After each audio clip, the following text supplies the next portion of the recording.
Beneath this city building, a bomb shelter built during the Cold War.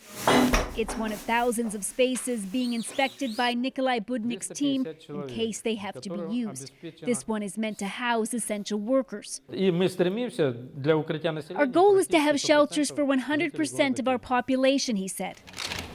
Today in Geneva, high-level talks between the U.S. and Russia, an effort to try and avert the risk of war.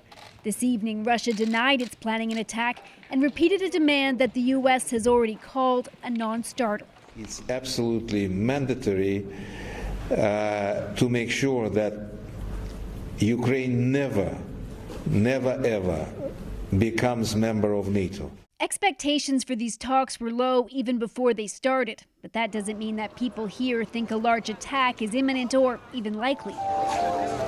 At this market, people are focused more on the final days of the holiday season instead of escalating tensions. I wouldn't say we worry a lot. Our army right now is one of the strongest army in Europe. Even if Russia invades Ukraine, that will not make them any sense in an economical way. By that he means the punishing sanctions the US and NATO have promised if Russia launches an attack. And this Kiev-based defense journalist believes that threat will be the biggest deterrent for a country with an ultra-rich elite. Our enemy is evil but not stupid. They always need their billions in the West. They enjoy their villas in southern France.